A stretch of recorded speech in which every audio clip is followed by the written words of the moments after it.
When your cat walks away from you mid-cuddle, sits with their back turned, or goes completely quiet for days, do you really know what they're trying to tell you? Most people assume it's just a cat thing, just being moody, just being independent. And yes, on the surface, that's what it looks like. But behind that silence, behind that turned back, behind that slow retreat to the corner of the room, there is something deeper happening. Something the majority of cat owners never stop to notice. This is one of the most emotionally significant things your cat can do. And if you brush it off, if you laugh it off, or simply let it go, which is exactly what most owners do without even realizing it, you may be missing the quiet cry of an animal who trusts you more than anyone else in the world. These aren't personality quirks. These are messages. And today we're going to decode them together. Let's start with the one that surprises absolutely everyone. 1. The slow blink that most people never return. Have you ever caught your cat staring at you from across the room, and then slowly, almost sleepily, closing their eyes? You probably thought they were just tired, maybe even bored. What the majority of people don't know is that this is one of the most vulnerable things your cat will ever do in front of you. A slow blink, in the language of cats, is a declaration of safety. It means, I am not threatened by you. I trust you enough to close my eyes. In the wild, closing your eyes in front of another creature is an enormous risk. Your cat is choosing to take that risk with you. A study published in Scientific Reports in 2020, conducted by researchers at the University of Sussex, confirmed that cats respond positively when humans mirror the slow blink back at them. They're more likely to approach, more likely to solicit interaction, and show measurable signs of reduced stress. Come here, sweetheart. Think about that for a second. Your cat is saying I love you in the only language they have. And most owners look away, pick up their phone, or simply don't answer. The next time it happens, slow blink back. Hold eye contact gently. Watch what happens next, because what comes next is tightly connected to the second mistake on this list. 2. They're not being antisocial, they're overwhelmed. Does your cat ever hide when there are guests over? Disappear for hours when the house gets noisy? You might have told someone, oh, don't take it personally, he's just shy. But here's what's actually happening beneath the surface. Cats are sensory creatures operating at a frequency most humans can't imagine. Their hearing is 14 times more sensitive than ours. Their sense of smell is nearly 14 times stronger as well. When your living room fills with people, voices, perfumes, new shoes, and the smell of food, your cat isn't being antisocial. Your cat is being flooded. What the majority of people don't know is that chronic overstimulation in cats can lead to long-term stress responses that damage their immune system, their digestion, and their emotional well-being. A study in the Journal of Veterinary Behavior found that cats in high-stimulation environments showed elevated cortisol levels even hours after the source of stress had left. Hours after the guests already went home. And the most heartbreaking part? Most owners interpret the hiding as rejection, so they leave the cat alone, which is actually the right call, but for entirely the wrong reason. They're not giving space because their cat needs to decompress. They're giving space because they felt hurt. Your cat needed you to understand, not just to walk away. The difference matters more than you think. 3.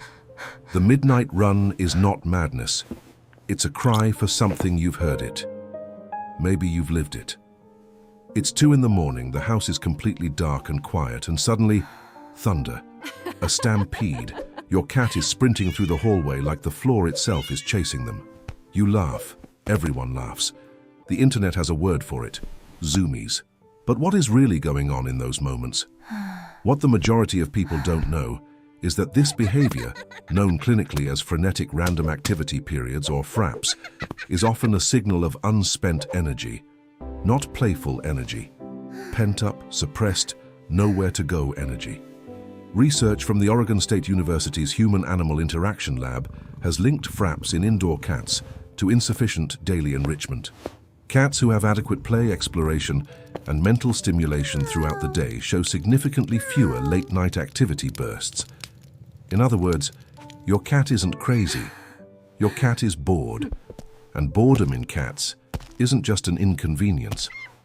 Over time, it contributes to anxiety, destructive behavior, and a kind of low-grade depression that owners rarely recognize because it looks so much like a cat just being a cat. 10 minutes. 2 play sessions a day, 10 minutes each. That's often all it takes. Pens that for so many cats never gets uncapped.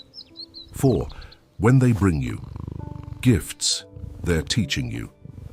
If you have a cat with outdoor access, or even some indoor cats with strong prey drive, you've probably experienced this. You wake up and there it is. A dead mouse, a half-eaten bird, possibly a live lizard that has now disappeared somewhere in your kitchen.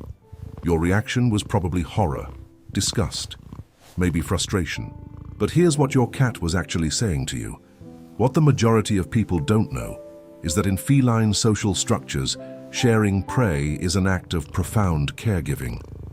Mother cats bring prey to their kittens not just to feed them, but to teach them, to include them, to say, "You are part of my family and I want you to survive." A study in applied animal behavior science found that cats who bring prey to their owners most frequently are also the cats who show the highest rates of affiliative behavior, rubbing, following, seeking proximity. These are not random hunters. These are devoted companions trying to provide for someone they've bonded with. Your cat looked at you, this giant creature who cannot hunt, who cannot even move quietly across a room, and decided you needed their help.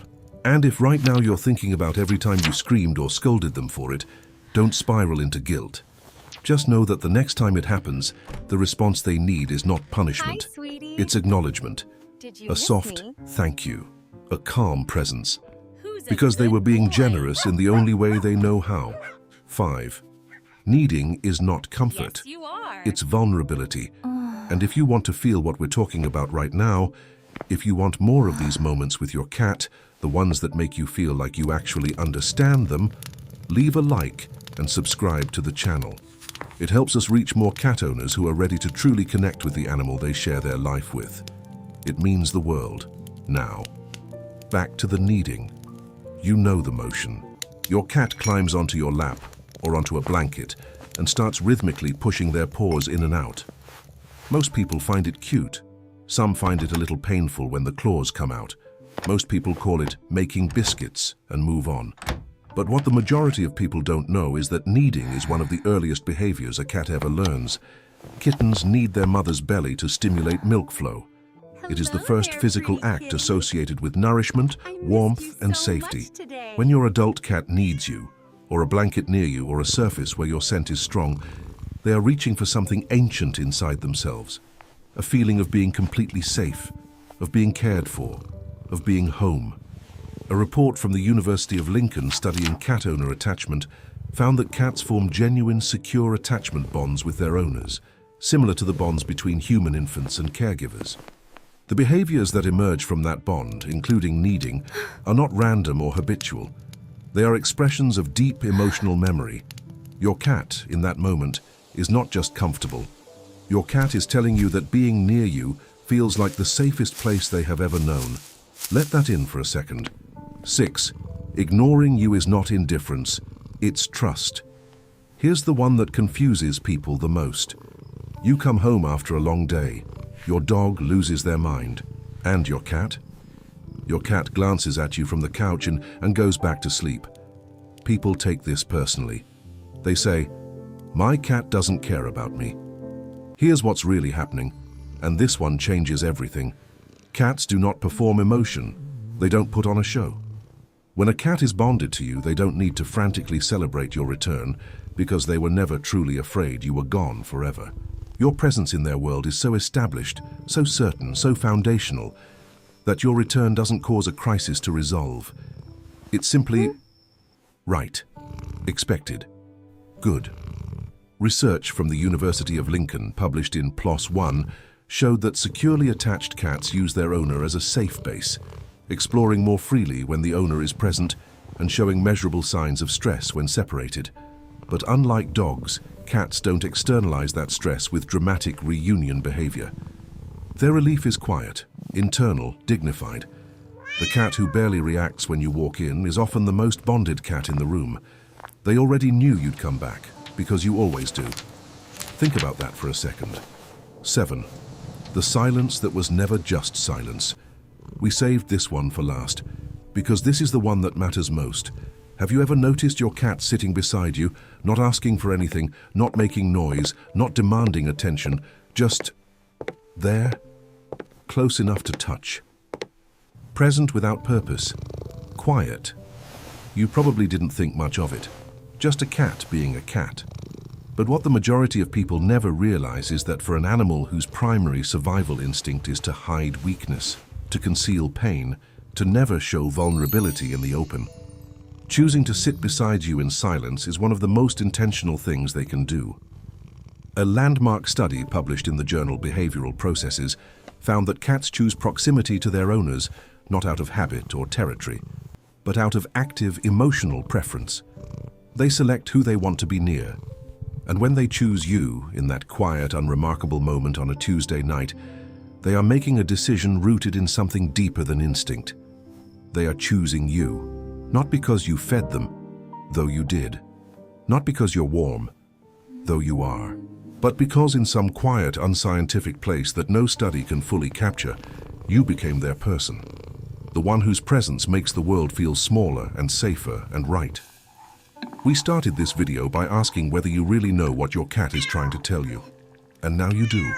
They are not dramatic about it. They will never say it in words you can hear.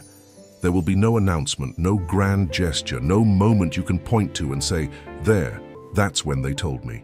It happens in slow blinks across a dark room, in needing pause and quiet company, in the trust of a turned back and the steadiness of an animal who knows without question that you will always come home. This is not just a cat being a cat. This is love. Silent, unspoken, and completely real. Take care of them. They're already taking care of you.